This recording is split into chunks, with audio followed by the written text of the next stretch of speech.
Welcome to Ricky Talks. My name is Ricky, and today I'm going to be talking Rocket League on the Switch. So I've been playing Rocket League on the Switch for about a month and a half now, give or take. But I've actually been playing Rocket League since 2016, so I'm pretty familiar with Rocket League, and it's one of my favorite games, and it's just a game I just love to sit down and play, and it was on sale after Christmas sometime, so I was like, screw it, I'm buying it for the Switch. I don't really want to discuss how the Switch version compares to the PC version or any other version. I'm not interested in that. I'm just going to talk about the Switch version itself. So first, there's one thing, before we get even started with any other gameplay, there's one thing I want to talk about a little bit that I don't like, and that's the menu lag. It's not really happening all that much, but it's there. You can kind of see it's a little bit. Let's see if I can get it to do it here.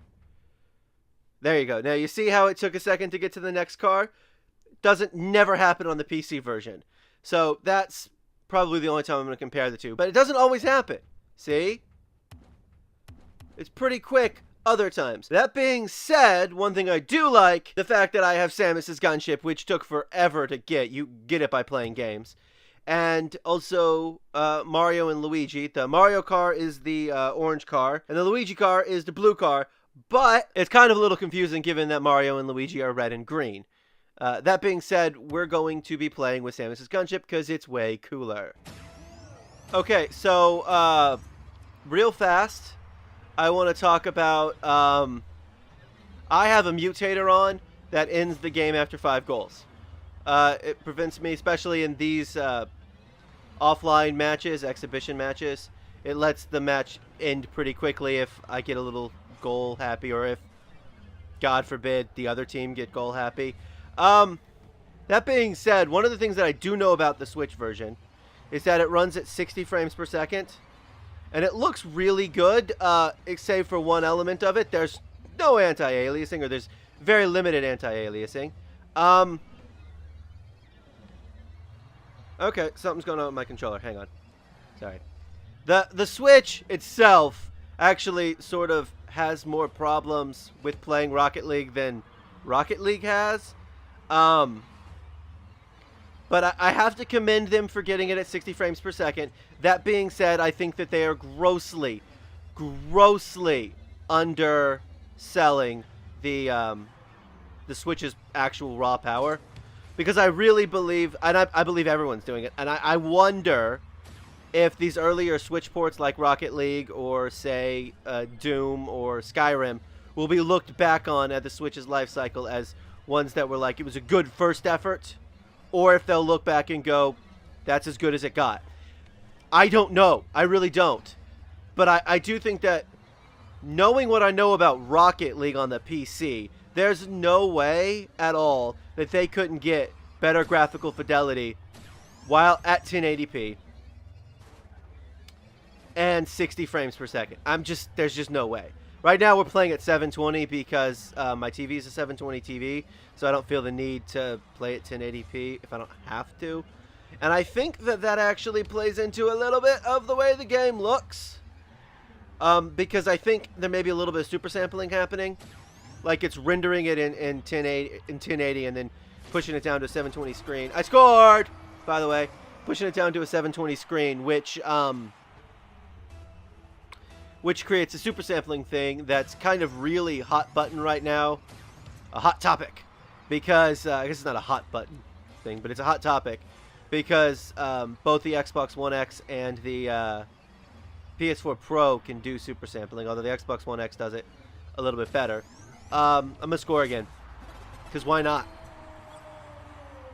So, the reason I bring up the frame rate / resolution / graphical fidelity is the fact that, okay, I'm going to be honest with you, the controller's acting a little bit funny. And that's strictly a Joy-Con thing. That is not a Rocket League thing, because it'll also do it at gauge.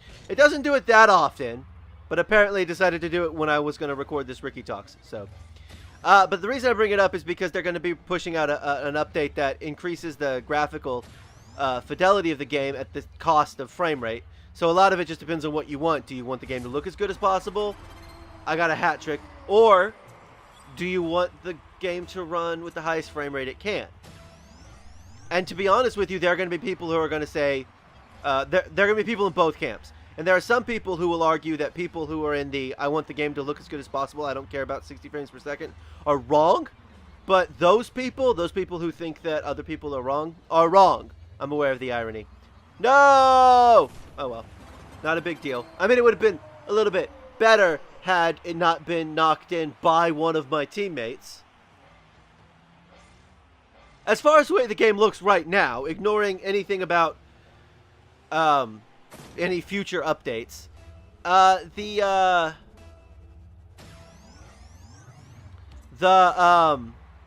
game itself, it still looks really good. I'm not arguing that it doesn't look good. All right, controller. I don't know, because I literally have line of sight with my Switch, so I'm not really sure. Hang on.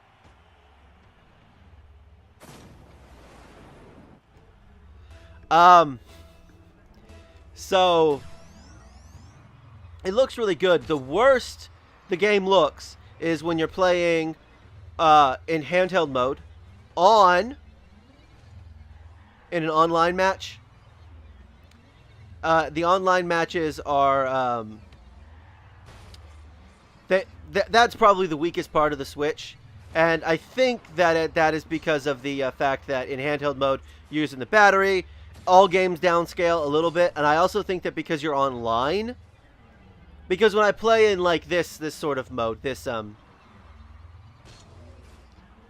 knock it in. No, okay, that would have been the end of the match. When I'm playing online, which is mostly what I do,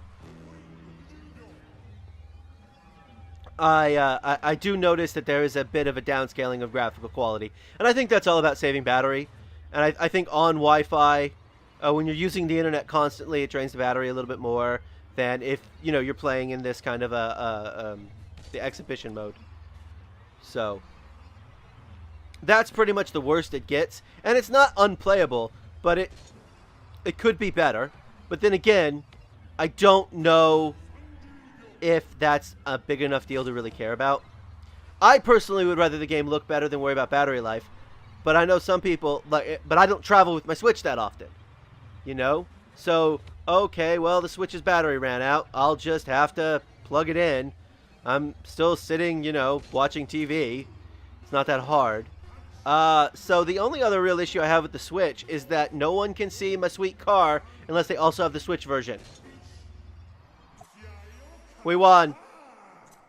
It looked like they were about to score, but we won. So yeah, no one can see either the Mario Luigi car or Samus's Gunship at all, unless they have the Switch version. Otherwise, it looks like just some generic car. I don't know which one it looks like. And that's kind of a disappointment, but I understand it because that would involve patching in, essentially, the assets for Samus's Gunship and for, the Mario car into all the games. And then inevitably someone would probably hack it so that way they could play with them on the PC or the PlayStation or the Xbox version. So I get it. I'm just saying I don't like it. So what I'm saying is I have zero regrets buying a game for the Switch that I already own on the PC because I can play it wherever I want. And that is really the most ideal you can get for the Switch is the ability to play it. Yes, I can play it on my TV if I want, but I can also take it out of the dock and play. I mean, that's the whole point of the Switch. I don't have a problem with it for the most part. It plays really smooth as long as you have internet. If you don't have the internet, it can be a little choppy trying to connect to the internet, but that is, again, a Switch thing, not a Rocket League thing. This has just been some of my thoughts on Rocket League. Thank you for watching, and I will see you next time.